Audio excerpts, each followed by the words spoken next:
Okay, world. Hello, this is Renetta, and today we're going to talk about 10 girl codes women can apply in every sphere of their life for influence and to compete in a male dominated world. Now, how did I come up with these girl codes? I grew up among boys and I watched them grow from boys to young men to grown men. And it's interesting because I observed how men relate to each other and how different men relating to men is from women relating to women. And then I was able to look at the world from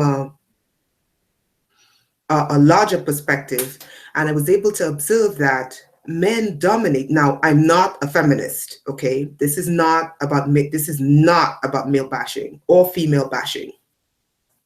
But I was able to look at the way in which men are able to use these codes amongst themselves and able to and basically control every aspect of life. From government, there are more men working in governments than there are women. There are also more men who control corporations and company than there are women. And not just that, upper level management, and even in most aspects, everyday employees. Now, I don't know if this is not a one size fits all. So it's not going to apply to all men across the board, and it may not apply to homosexual men. This is just an observation that I made with heterosexual men, and this is not about homosexual bashing and homophobia at all. This is just observations that I made, and I think it would be interesting if women as a whole were to apply some of these as groups in order to advance as women in a group and be able to advance further up the ladder or further up the pyramid, and have a support system with you as you advance to the top. Now, I came up with 10 codes, which are basically 10 things that I observed about men that men do differently from women, and how men are able to use the way they interact with men, controlling every sphere of influence, whether it's politics, whether it's government, whether it's business, as opposed to women, and what women can do, some of these things, in order to achieve the same objectives as men. So the first code that I came up with is conflict resolution. Code number 1 is conflict resolution. I observed men have this amazing ability to have male friends for longer extended periods of time. And they're able to have a conflict, go through a conflict with another male friend and still remain friends. And, men have this innate ability to have friends that are 20 years, 30-year long friendships. Whereas women, I observe that, female friendships tend to go through, cycles. They would have this one friend that would be very close to them, and then 6 months later, they won't be speaking to her, but then they'll be speaking to the other friend, and that'll be another 2 years, and then it'll be, So how can we look at conflict resolution in terms of group dynamics, women to women, and emulate men to achieve an objective where we have groups of women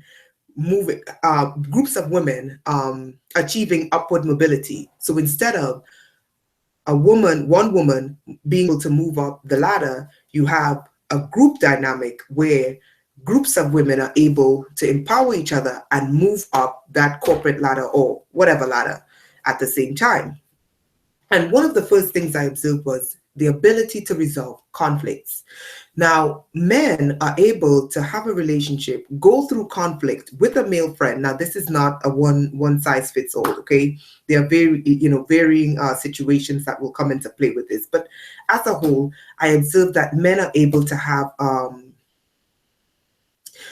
conflicts with other men, and they're able to quickly resolve these conflicts come to resolution, maintain that friendship for a long extended period of time.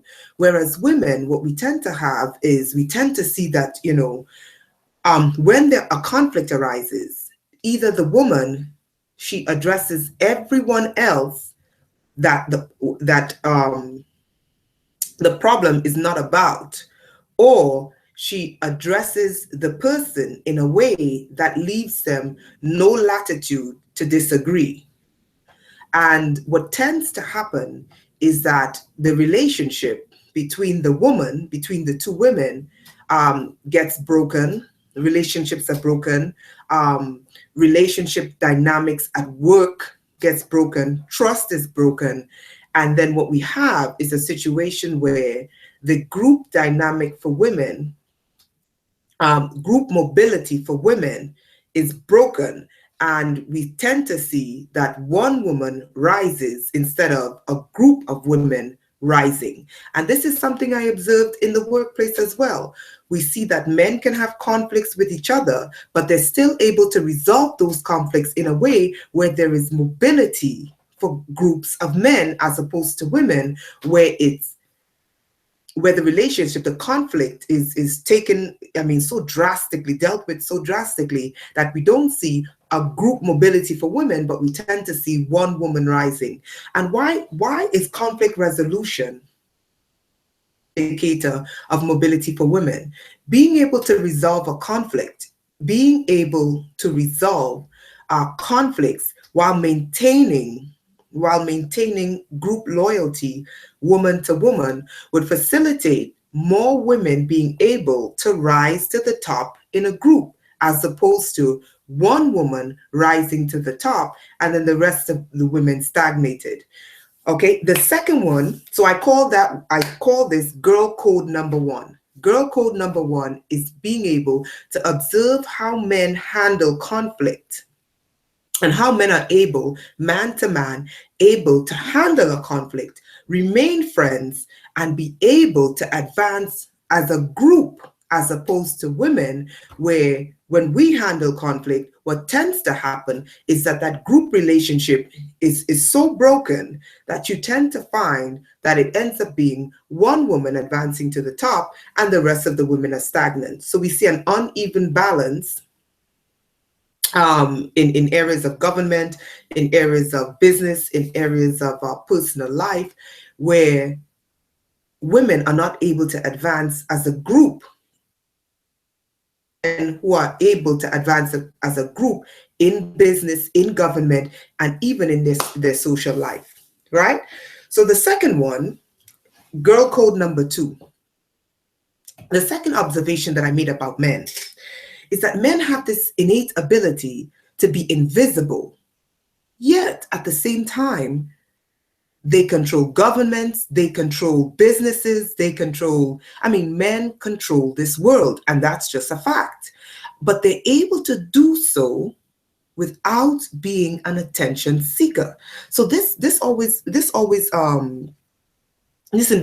invisibility factor always made me wonder, how are they able to, control this world, dominate every industry in this world, literally sometimes 100 to 1, 100 men to 1 woman, but do so in a way where they're not attention seeking.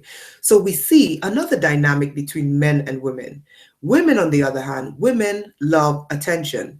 And the problem with that is that this desire for attention can work both ways. It can get you what you want, but at the same time, it can be so destructive that you destroy all your other female relationships, or they're so skewed, every other female relationship that you have, because of that desire to always be the center of attention. Whereas men, they may not necessarily want to be the center of attention. Have you looked at the world lately and realized that the wealthiest people on the planet, the real wealth on this planet, you never see them, you never hear about them, you seldom even know they exist, but yet they're able to control wealth, invisibility factor. And that's something that I observed that men do very well. Men are able to use that invisibility factor degree that would allow them to accomplish what they want to accomplish. And they're able to use that invisibility factor as a group for group mobility, where they can advance in a corporation, advance in government, advance on every on most playing fields, whereas we see the opposite dynamic for women, where a high visibility factor may not necessarily work in our favor. So what can we observe? What is girl code number 2? Girl code number 2 basically says using the invisibility factor that men use and the dynamics of the invisibility factor, using it in such a way that we're able to advance in every sphere of life as a group, because the whole understanding about these girl codes is not just individual advancement. You want to advance as a woman in a group. And why is it important to advance as a woman in a group? Because you need that support system. When you become successful, you need a support system. And women naturally tend to rely on women, whereas men naturally tend to rely on men. So the invisibility factor is girl code number 2. How men are able to stay behind the scenes, accomplish what they need to accomplish, and at the same time, be able to advance as a group and dominate all spheres of life. We see it in the church, we see it in religion, better yet, we see it in religion, we see it in culture, we see male domination in business, we see male domination in government, we see male domination in basically in corporations, corporate structures. We see male domination in practically everything, and that's not necessarily a bad thing. But this is 2017. How can we change that dynamic to be more inclusive and have at least a larger group of women influencing all these areas of and aspects of human existence, right? So the invisibility factor is number 2. Okay, so girl code number 3 is what I call the brotherhood. Brotherhood is basically a very interesting thing. When I was growing up, I used to watch like how men bond with each other. It could be aggressive, it could be, they could just be relaxing, men know how to bond with each other much better than women know how to bond with each other. Female bonding tends to be a group of women getting together, and this is not necessarily a bad thing. The world is run by men. So the brotherhood, male bonding, how can women glean from male bonding that they can use to advance collectively as a group? Now, some of the things I observed about male bonding is that, a bunch of men can sit in the room and not say a word, and they know exactly what's on each other's mind. The male bonding, and I don't know if some of these things is nature versus nurture, whether they're born with this or whether men are trained to be like this. I don't know how much of it is social and how much of it is nature. So how are men able to bond with each other in a way that they're able to collectively advance? And how is it that they're able to bond with each other in a way without speech? That's the most amazing thing. Men can bond with each other without speaking. It's the most incredible thing. I mean, they would just grunt, and the two men understand the grunts. And it's like, what just took place? And the women are just like, oh my God, so tell me. So what can we learn? What can women learn about male bonding?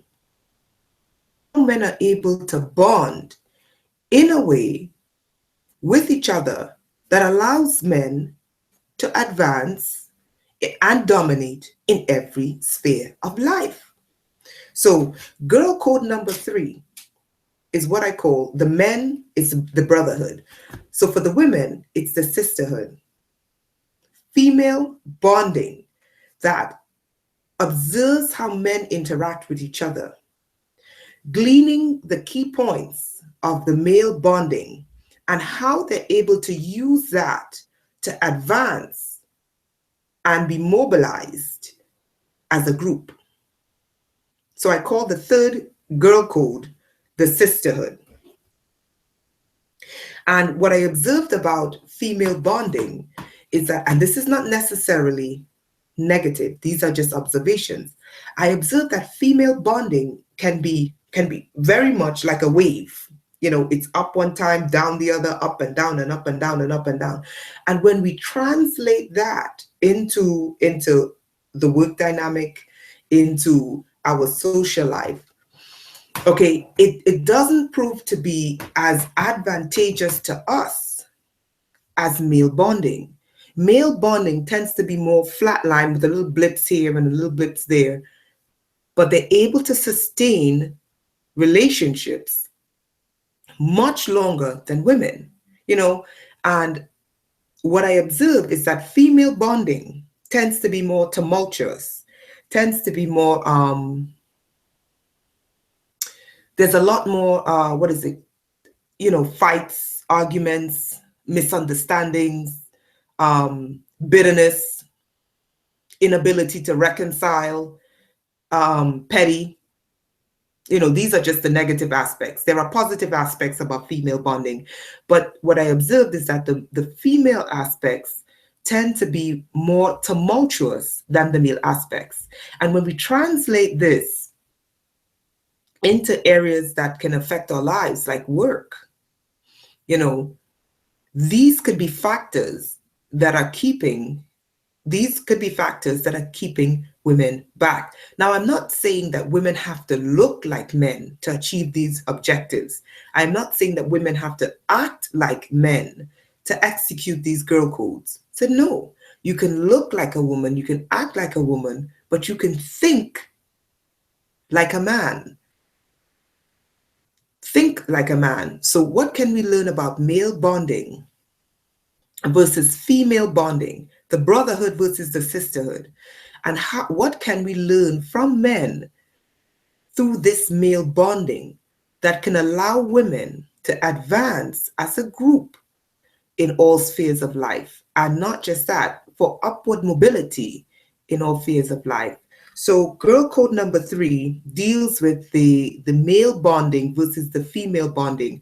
And why is it that the male bonding seems to be more stable than the female bonding, which seems to be more tumultuous? And how does this impact women at work?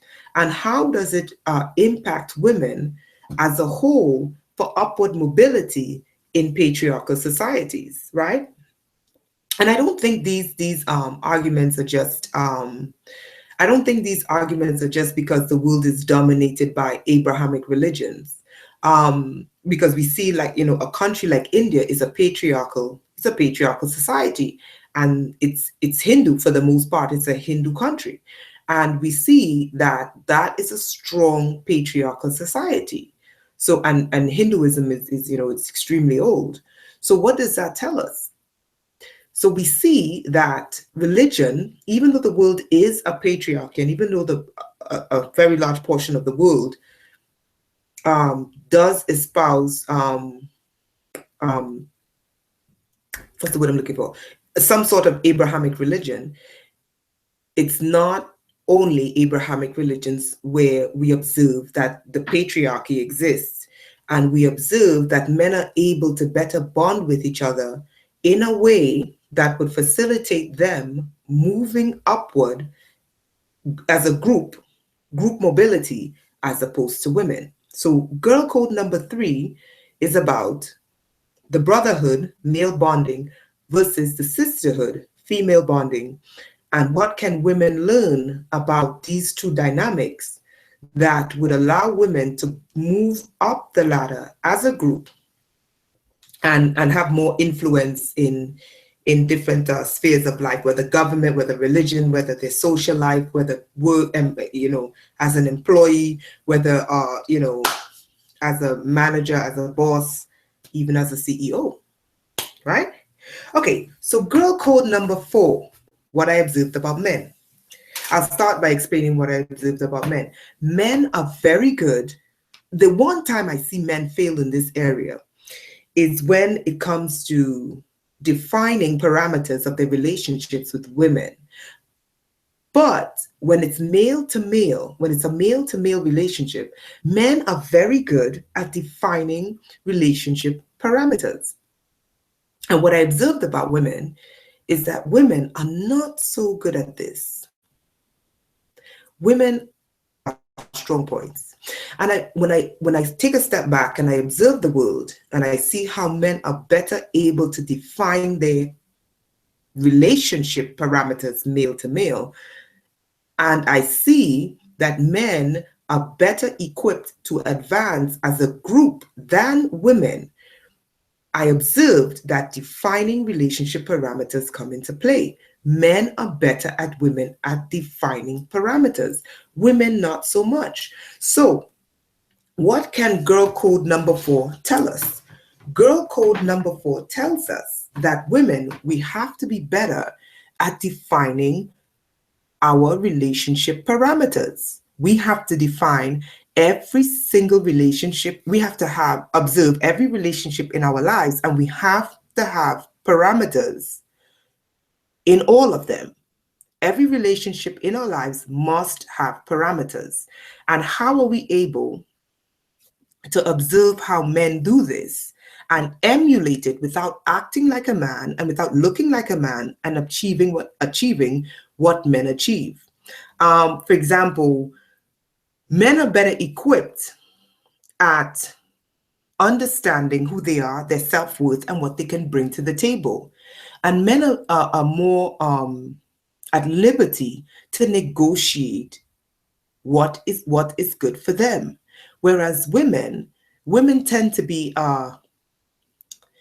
more reserved at negotiating what is better for them and how they're able to define their relationships and set parameters in their relationships based upon, for example, defining what works for them, right? So in relationships, what can we learn about men and men's ability to define parameters that women as a group, because these girl codes are not for individual mobility.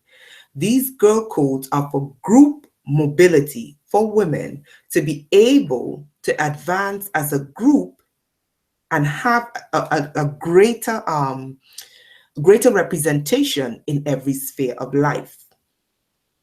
So one of the challenges I think that women face is that women are not good at defining relationships. They're not good at setting parameters on their relationships. They're not good at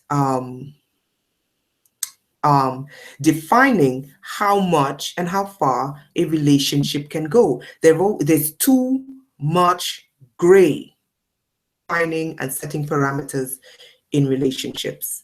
Okay, so I think that's one of the areas in which women can, in which the girl code can work, and it can work to assist women in better enabling them to form networks, groups at work, and allow them to advance as a group, as opposed to individual advancement, where they're outnumbered, sometimes 100 to 1, and it's very difficult for them to maintain. Because when they advance, let's look at this. When a woman accomplishes, let's say she gets to the top of her field, very seldom the top of her field is going to be just women. It's going to be just women, or predominantly women, very seldom. A lot of the times, the top of her field is she's going to be surrounded by men. And how can this pose an issue? Men, when we see the way in which men relate to each other as opposed to the way in which women relate to each other, what you tend to have is that men will naturally gravitate and respect the other men as opposed to woman. And what you tend to see happening is that the women ends up becoming more alpha,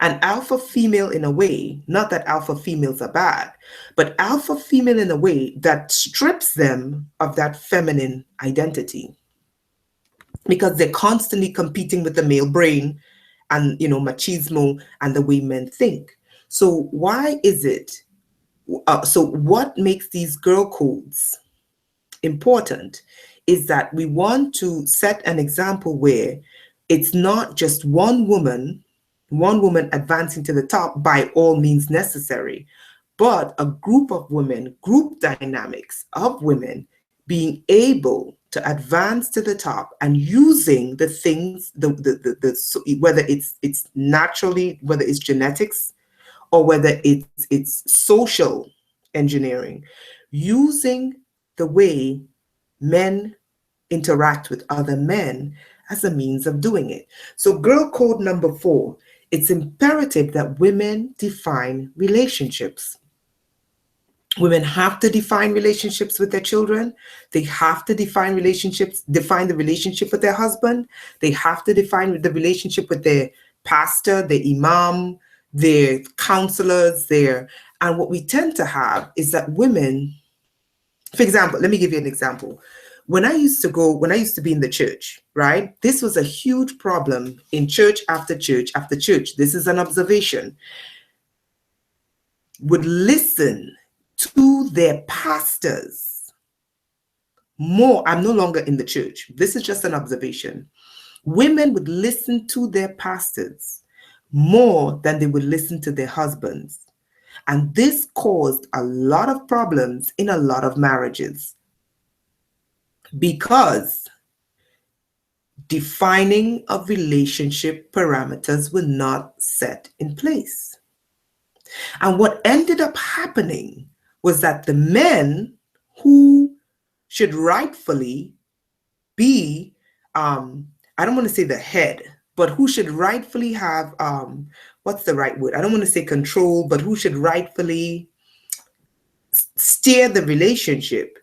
His authority, and I don't even want to use that word because it's kind of archaic, but his authority was removed, and the pastor became the authority figure. And this caused a lot of marriages to suffer.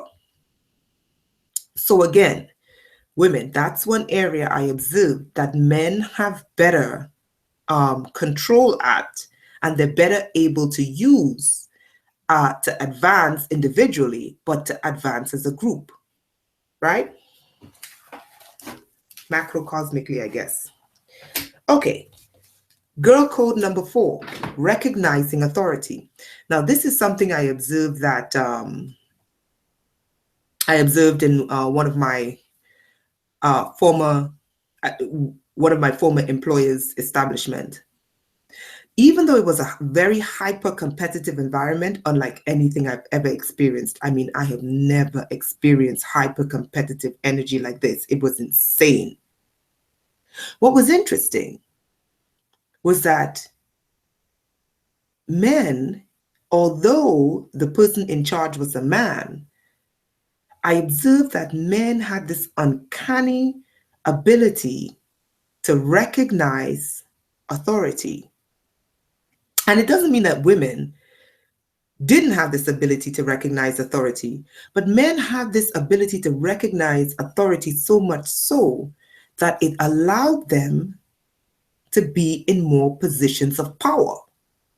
So what can women learn about men that where men are able to recognize authority in a way that it would facilitate them to be in more positions of power?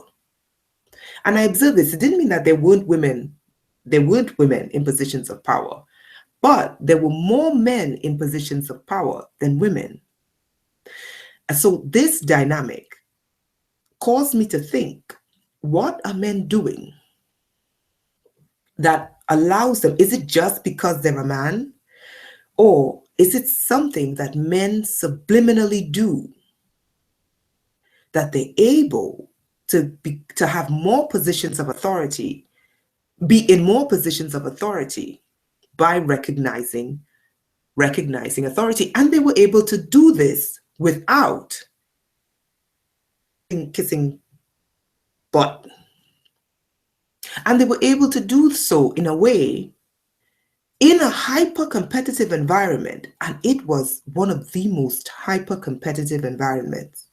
But they were able to do so in a hyper-competitive environment without usurping the upper-level management's authority, getting their job done, and still being extremely hyper-competitive.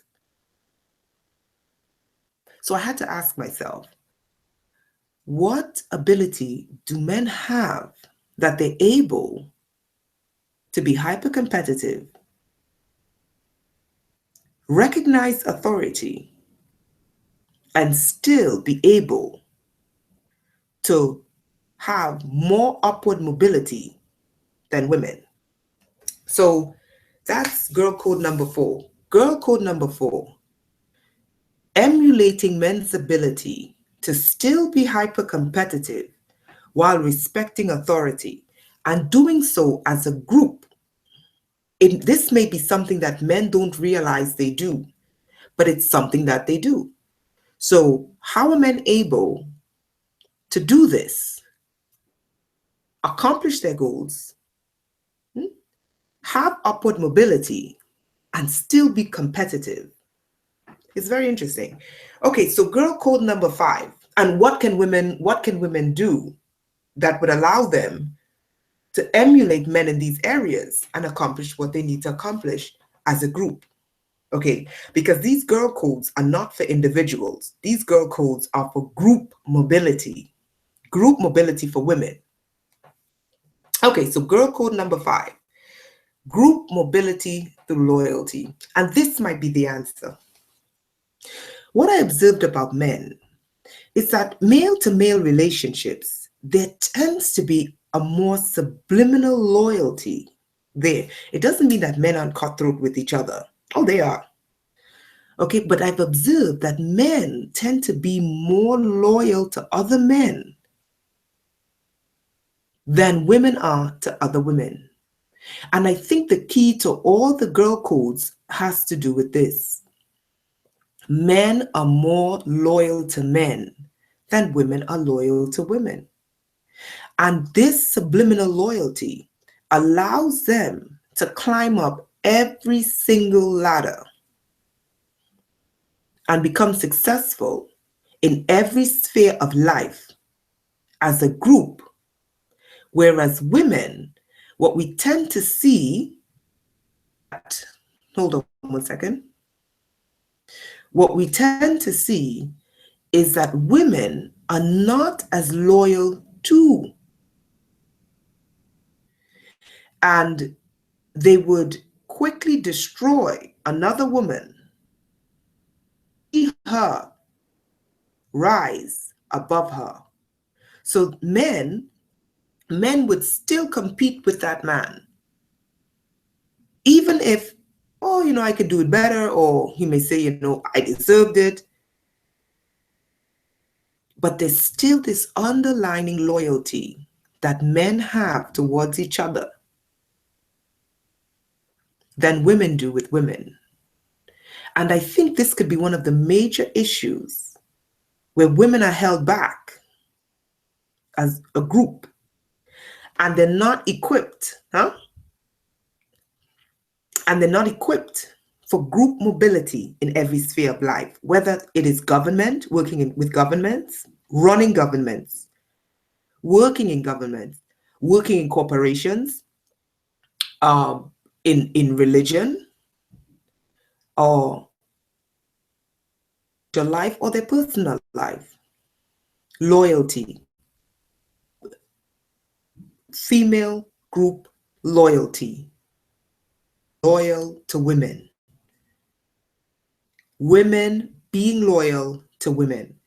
And this group loyalty goes back to conflict. A major part of this group loyalty goes back to girl code number one. And girl code number one, excuse me, girl code number one is conflict resolution. Men are able to better resolve conflicts that is direct, that is straightforward, and it leaves room. There's room to make up. Whereas I observed with women, when there's conflict, there's seldom any room to make up. And because there's seldom any room to make up, what ends up happening is that the relationship gets broken. And it gets broken, and you're not able to move up the ladder as a group. So girl code number 5, I think, is a very powerful girl code. Group mobility through loyalty. And I think this is something that if women were to apply in every sphere of their life, I think women may be able to move up into every sphere of life as a group and be able to influence as a group, whereas men dominate every sphere of life, and they're able to do so because of the law of numbers. I'll get to the law of numbers later, or the power of numbers. Okay, so code number 6, girl code number 6. This is credit and acknowledgement. Now, credit goes two ways and acknowledgement goes two ways. Being able to get credit and being able to give credit. I've observed, very interesting thing about men. If someone wins something, it doesn't mean that the man doesn't get jealous, but the man would find a way to say, well done. Whereas women, I've observed, these are observations. Women would take it to heart. And need I say, they may try to find a way to undermine that woman so that they can get the credit. And it doesn't mean that men don't use these same tactics too. It doesn't mean that men don't compete with each other and they don't use these tactics and they don't try to undermine other men and take credit for something else. It happens all the time. But when we look, I'm taking a global perspective of how, not on a micro cosmic scale, but on a macro cosmic scale, how men are able to give credit and get credit, give acknowledgement and get it. And this facilitates them to dominate every sphere of life. And I've observed that even though a man may be jealous of another man, he could still say to that man, I've seen this time and time again, he could still say to that man, job well done.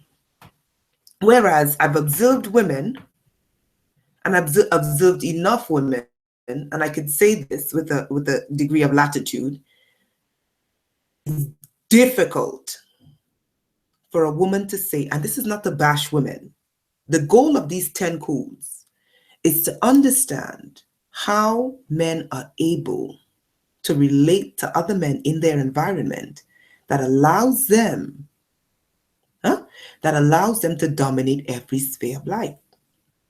And I observed with women that women, it is more difficult for them to give credit. It's easy for them to get the credit. It's difficult for them to get the credit from men, but it's very difficult for them to give credit and acknowledgement. And I think what we can learn from men is that we can observe how men relate to each other when credit has to be given and when acknowledgement has to be given. What can we learn from men? What can we take from men and apply it to every area of our lives that would facilitate female group mobility? So girl code number 6, getting credit and acknowledgement and giving credit and acknowledgement. What can we learn from men that would allow women to have more upward mobility and at least have more representation in all spheres of life? Girl code number 7, when to shine and when not to shine. This is something that I think that men are very good at.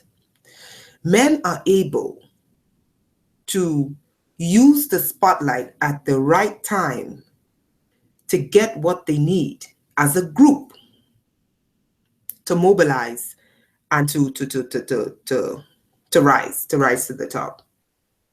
Whereas I think women are a little bit, they're built a little bit differently, where women, they love attention. Whether the attention is negative, whether it's positive, whether it's the wrong time, whether it's the right time, they don't care.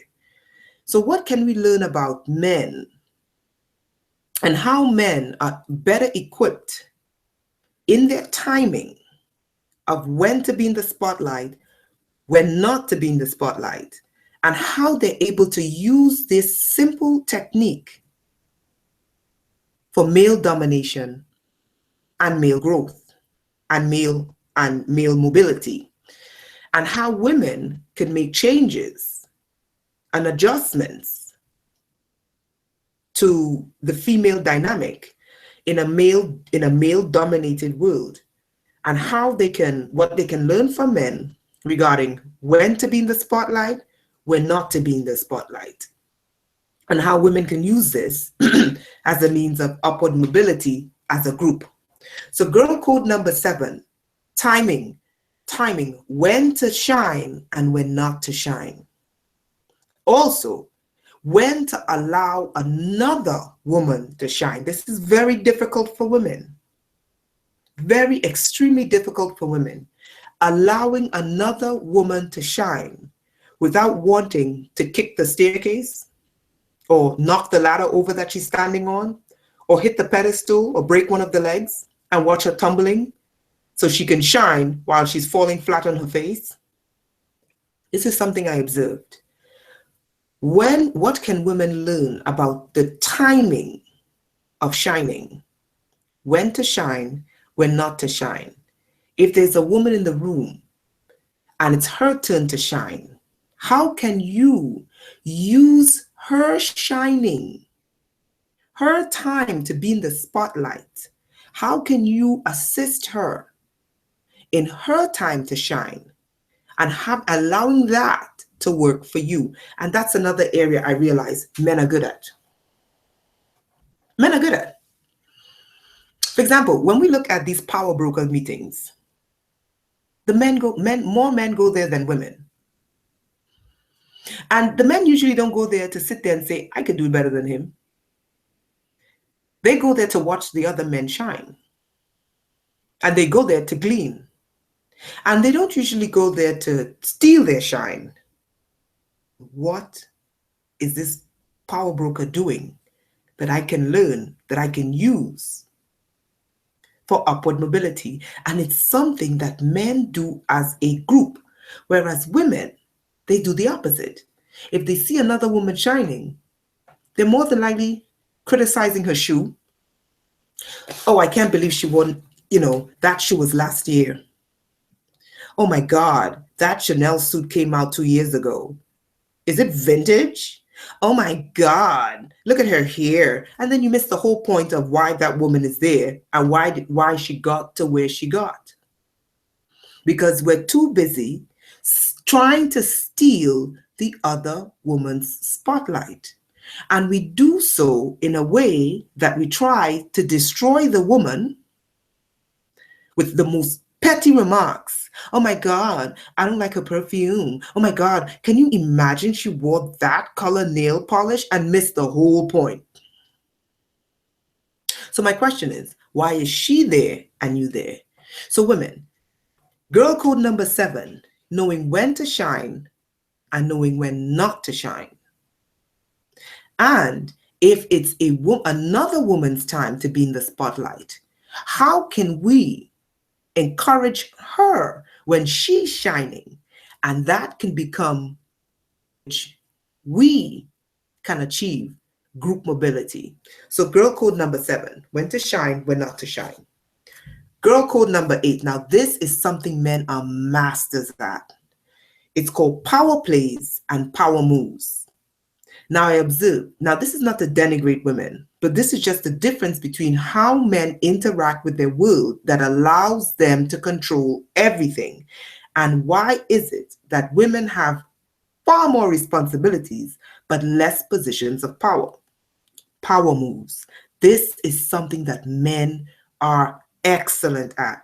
Men always have at least 3 or 4 power moves up their sleeve. They always have at least 3 or 4 power broker moves up their sleeve when they're competing in any sphere of life. Whereas women have 2 historic power moves. Use their charm, use their beauty.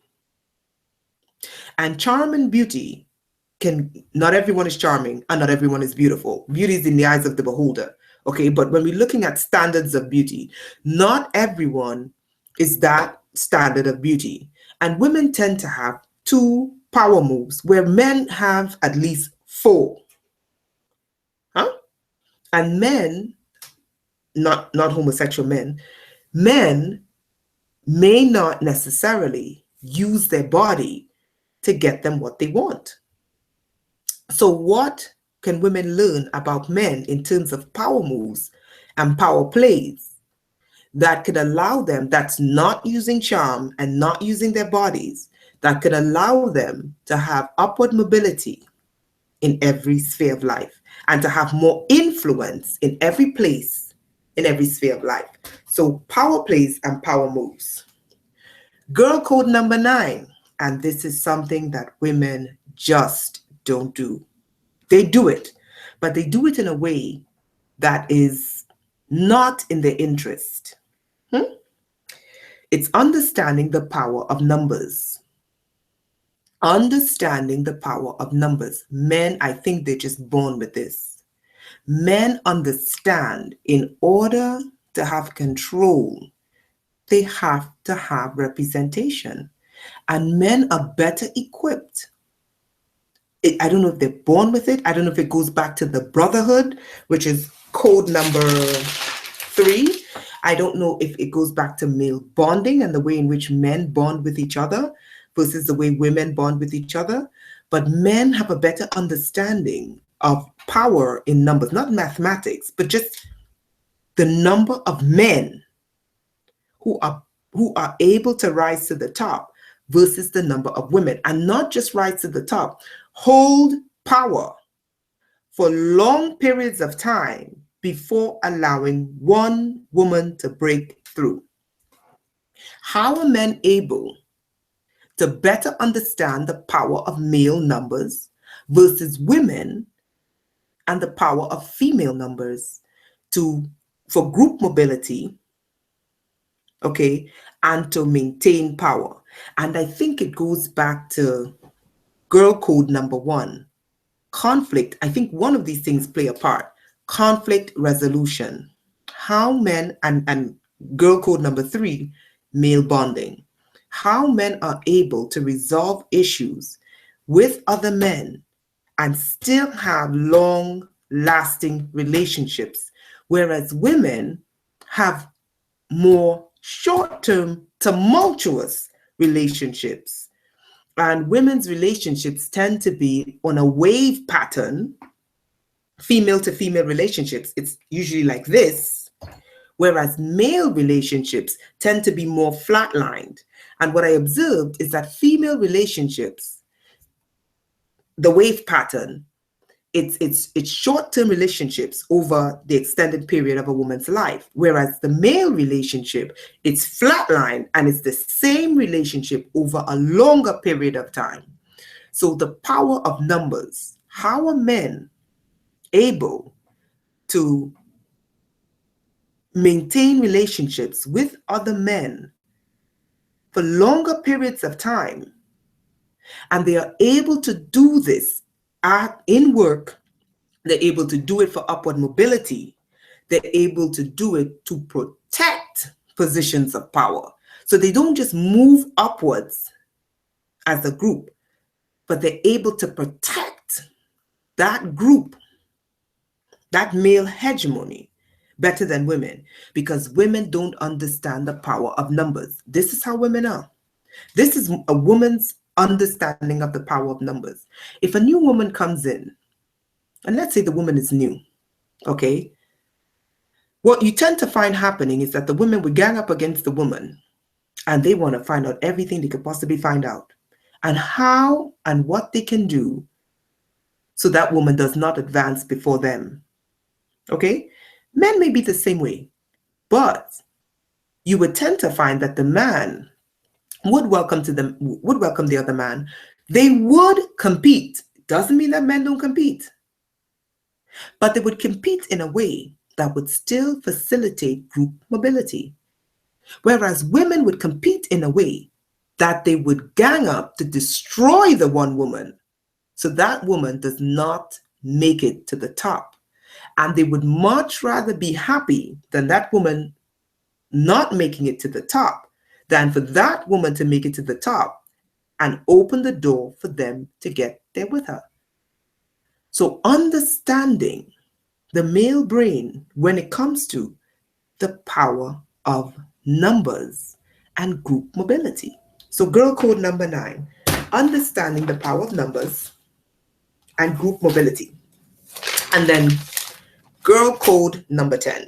What's girl code number 10? Girl code number 10 is simple. The male brain. Women, we have to stop saying men are stupid. Okay? Men don't control the religion. All the Abrahamic faiths, Buddhism, Hinduism, Zoroastrianism, and all the other isms are all controlled by men. Most businesses on the planet, practically every government on the planet, maybe except 3, controlled by men. Most multinational corporations, most medium-sized businesses, most small businesses are controlled by men. Understanding the male brain. Because we don't understand the male brain, what tends to happen is that women think men are stupid. Men are not stupid. They run the planet. They're doing a decent job, minus the wars, the starvation, the famine, the murder, the killing, and all the violence in the world. That's what happens when you have a patriarchal society. It's just what happens. But in terms of industry and economics, they're doing a pretty good job. So we can't look at the male brain and say, oh my God, they're Homer Simpson. Men are just they're stupid. They're not stupid. So girl code number 10, we have to be able to think like men, use our analytical brain versus the emotional part of the brain. And we have to be able to do so in a way that would facilitate group female mobility. So again, girl code number 10, understanding the male brain, understanding how the male brain thinks versus the female brain that is more emotional. And doing so in a way in which we take a step back and say, this is the way the male brain thinks. And this is why they're able to control every sphere of life. Now, this is not to bash men, so I'm going to go over the 10 girl codes. So the girl code number 1, conflict resolution. 2, the invisibility factor. Girl code number 3, the sisterhood. Girl code number 4, defining relationship parameters.